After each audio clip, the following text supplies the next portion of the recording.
Hi అండి. అందరూ ఎలా ఉన్నారు? Welcome back to my YouTube channel shiny world. ఈరోజు నేను మీ అందరికీ సమ్మర్ స్పెషల్ బూడిద గుమ్మడికాయ వడియాలు ఎలా తయారు చేసుకోవాలో చూపించబోతున్నాను. సో, చూస్తున్నారు కదా! ముందైతే పాదైతే ఈ విధంగా ఉంటుంది. బూడిద గుమ్మడికాయ పాదైతే ఈ విధంగా ఉంటుంది. పాదనేది ఫుల్‌గా డ్రై అయిన తర్వాతే అంటే బాగా ఎండిన తర్వాతే కాయ అనేది మనం కొయ్యాలి. లేదంటే మనకి కాయ అనేది రెడీ అవునట్టు లెక్క అనమాట. ఎప్పుడైతే పాదైతే ఫుల్‌గా ఎండిపోతుందో కాయ అనేది రెడీ అయినట్టు లెక్క. పేరుకు తగ్గట్టే దీనిపైన కొంచెం మనకి బూడిదలా ఉంటుంది. వైట్ కలర్ కాస్ట్‌లాగా ఉంటుంది. దాన్ని మనం ఇలాగ మంచిగా శుభ్రం చేసుకోవాలి. క్లీన్ చేసుకున్న తర్వాత మనం ఈ విధంగా అయితే ఒక్కసారి కొట్టుకోవాలనమాట. ఇలా కొట్టుకున్న తర్వాత మనం ఒక నైఫ్ తీసుకొని మనకు కావాల్సిన షేప్‌లో అయితే కట్ చేసుకోవచ్చు. సో, ఇది పెద్ద కాయ కాబట్టి మనకి కొంచెం కట్ చేయడానికి చాలా కష్టమవుతుంది. అందుకని నేను ఏం చేశానంటే చిన్న చిన్న పీసెస్ కింద చాక్ తోటి కోసేసాను. అదే చిన్న కాయ అనుకోండి మనకు సరిపోతుంది. సో, పెద్ద కాయ అన్నప్పుడు కొంచెం కష్టమే మనకి కోయడానికి. అందుకోసమే నేను ఇలాగా చిన్న చిన్న పీసెస్ కింద కట్ చేసి వాటిని మనకి ఎంత వీలైతే అంత చాలా పలచగా అయితే కోసుకోవాలి. ఎందుకంటే ఇవి మనం దీంట్లోని పిండి కలుపుతాం కాబట్టి మనకు తిక్కుగా ఉందనుకోండి అంత తొందరగా ఆరవు. సో, పలుచగుంటేనే తొందరగా ఆరుతాయి. ఇప్పుడు పలుచగా కోసుకున్న ముక్కల్ని మళ్ళీ ఇలాగ చిన్న చిన్న ముక్కల కింద కోసుకోవాలి. ఎంత చిన్నగా కట్ చేస్తే అంత మంచిదనమాట. సో, అప్పుడే మనకి వడియం అనేది చాలా బావుంటుంది. అండ్ తొందరగా గూడా ఆరిపోతుంది. ఒకప్పుడు ఏం చేసేవాళ్ళమంటే, ఇవే ముక్కలు కోసేసిన వెంటనే ఒక క్లాత్‌లో అయితే కట్టేసి, దానిపైన ఏదైనా బరువు పెట్టేవాళ్ళం. బరువు పెట్టడం వల్ల ఏమవుతుందంటే, చూస్తున్నారు కనిపిస్తుంది కదా! దీంట్లో ఉన్న వాటర్ కంటెంట్ అంతా కూడా బయటకొచ్చేసేది. అప్పుడు ఏమవుతుందంటే, డైరెక్ట్‌గా అలా పెట్టేసేవాళ్ళు. ఇప్పుడేమైందంటే, మేమేం చేసామంటే, అలాగా చేయడం వల్ల వాటర్ కంటెంట్ అంతా పోయి న్యూట్రియంట్స్ పోతున్నాయి కాబట్టి, అలా కాకుండాను ఒక క్లాత్ అయితే వేసేసి, కట్ చేసుకున్న ముక్కలు వెంటనే అలా వేసేయడం వల్ల ఏమవుతుందంటే, దాంట్లో వాటర్ కంటెంట్ అనేది పోకుండా, న్యూట్రియంట్స్ కూడా పోకుండా ఉంటుంది. సో, దట్ టూ మనకేమవుతుందంటే తొందరగా డ్రై అయిపోతుంది. సో, మనకి ఎటువంటి ఇబ్బంది లేకుండానే ఉంటుంది. సో, కంపల్సరీ ఒక 1 డే అయినా మీరు ఇలాగా ఎండలో అయితే పెట్టుకుంటే చాలా బాగా డ్రై అయిపోతుంది. సో, ఎటువంటి వాటర్ కంటెంట్ ఉండదు. అండ్ మనకి పిండి కలిపేటప్పుడు జోరుగా ఉంటుందని కూడా ఇబ్బందుండదు. మనం రేపు పట్టాలని అనుకున్నప్పుడు ఈరోజు గుమ్మడికాయ అనేది కోసేసుకుంటాం కదా! కోసేసుకున్న రాత్రే మనం మినపప్పు కూడా నానబెట్టేసుకోవాలి. నేను తీసుకున్న ఈ గుమ్మడికాయ సైజుకి నాకు కేజీన్నర మినపప్పు అయితే పట్టిందనమాట. సో, అవే కొలతలేసుకొని మేమిలాగా నానబెట్టుకుంటున్నాము. సో, నైట్ అంతా కంపల్సరీ నానాలి. అప్పుడైతే మనకి గుల్లగా వస్తాయన్నమాట. సో, ఈ విధంగా అయితే నేను కొంచెం వాటర్ అయితే పోసేసుకొని నానబెట్టేసుకొని నెక్స్ట్ డే మార్నింగ్ మనం ఈ విధంగా అయితే కడుక్కొని మనం గ్రైండర్‌లో వేసుకుంటేమే మీరు గుర్తుపెట్టుకోవాల్సింది ఏంటంటే కొంచెం పొట్టు ఎక్కువగా ఉన్నప్పుడే చూసుకోండి. అంటే కొంచెం పొట్టు ఎక్కువ ఉంటేనే టేస్టీగా ఉంటుంది. మొత్తం కూడా తెల్లగా రావాల్సిన అవసరం ఏం లేదు. కొంచెం పొట్టు కనిపించేలాగే మనం గ్రైండ్ చేసుకుంటే చాలా చాలా బావుంటుంది ఆ టేస్ట్ అనేది. ఇప్పుడు దీంట్లోకి నేను కొంచెం ఫ్లేవర్ కోసం పచ్చిమిర్చి, అల్లం కూడా యాడ్ చేస్తున్నాను. సో, దీనికోసం అని చెప్పేసి మిక్సీలో కొంచెం నాకు స్పైసీకి తగ్గట్టు అంటే మాకు స్పైసీకి తగ్గట్టు కొంచెం పచ్చిమిర్చి, అల్లం అయితే యాడ్ చేస్తున్నాను.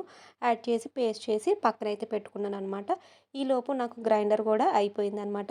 సో, మీరు గుర్తుపెట్టుకోవాల్సింది ఏంటంటే మనం వడలేసుకుంటాకి ఎలాగైతే మనం ప్రిపేర్ చేసుకుంటాం కదా! ఆ విధంగా అయితే ఉండాలనమాట పప్పనేది. ఇప్పుడైతే నేను ఒక గిన్నె అయితే తీసుకొని, మనం ఆల్రెడీ ఎండబెట్టుకున్న ఈ గుమ్మడికాయ ముక్కలనేది తీసుకుంటున్నాను. తీసుకున్న తర్వాత ఇందాక మిక్సీ పట్టుకున్న పచ్చిమిర్చి, అల్లం పేస్ట్ ఏసి బాగా మిక్స్ చేయాలి. ఎంత బాగా మిక్స్ చేస్తే అంత బాగా ఉంటుందనమాట ముక్కలకి. అంత ఆ స్పైసీనెస్ అనేది యాడ్ అవుతుంది. ఇప్పుడు నేను బాగా మిక్స్ చేసుకున్న తర్వాత వీటిలోకి నేను టేస్ట్‌కి తగ్గట్టు సాల్ట్ అయితే యాడ్ చేస్తున్నాను. మొత్తం అంతా ప్రాసెస్‌లో కూడా నేను సాల్ట్ అనేది ఎక్కడ యాడ్ చేయలేదు. ఇక్కడే యాడ్ చేస్తున్నాను. సో, ఇక్కడ యాడ్ చేయడం వల్ల ముక్కకు పడుతుందని అని అనుకుంటారు మీరు. సో, కంపల్సరీ పడుతుంది. అసలు ఆ డౌట్ ఏమీ లేదు. సో, ఇలా కూడా ట్రై చేయండి. డెఫినెట్‌గా బాగా ఉంటుంది. ఇప్పుడైతే నేను ఆల్రెడీ పిండి రుబ్బి పెట్టుకున్నాం కదా! చూస్తున్నారు కదా! పిండి అనేది చాలా చాలా గట్టిగా ఉండాలనమాట. అప్పుడే వడియాలనేది వస్తుంది. ఇప్పుడైతే నేను పిండి కూడా వేసేసి సో, నేను చెప్పినట్టే ఈ ముందే చాలా మంచిగా కలుపుకోవాలి. ఎంత వీలైతే అంత మంచిగా గట్టిగా కలుపుకోవాలనమాట. ఇలా కలుపుకున్న తర్వాత మనం వీటిని తీసుకెళ్ళి మనం డాబా బయటకి తీసుకెళ్ళి మనం కావాల్సిన షేప్‌లో మనం వడియాలు పట్టుకుంటమే అంతే. సో, చాలా చాలా ఈజీ ప్రాసెస్ అని అనుకుంటున్నాను. సో, నచ్చితే మీరు కూడా ట్రై చేయండి. డెఫినెట్‌గా చాలా చాలా బావుంటాయి ఈ వడియాలనేది. ఇప్పుడైతే మనం పైకి వెళ్ళి మనకి ఇలాగ కావాల్సిన షేప్‌లో అంటే మనకి ఎక్కువ సైజ్ కావాలనుకుంటే ఎక్కువ సైజ్ పెట్టుకోవచ్చు. లేదనుకుంటే చిన్ని సైజ్ కావాలంటే చిన్ని సైజ్ కూడా పట్టుకోవచ్చనమాట. ఇలా అయితే నేను మొత్తం వడియాలన్నీ కూడాను ఈ విధంగా అయితే పట్టేసుకున్నాము. ఇవి ఆరడానికి మనకి ఈజీగా ఒక 3-4 డేస్ పడుతుంది కంప్లీట్‌గా. ఎందుకంటే కొంచెం ఇవి మందంగా ఉంటాయి కాబట్టి ఒక 4 డేస్ అయినా కంపల్సరీ మనం ఎండలో పెట్టుకోవాలి.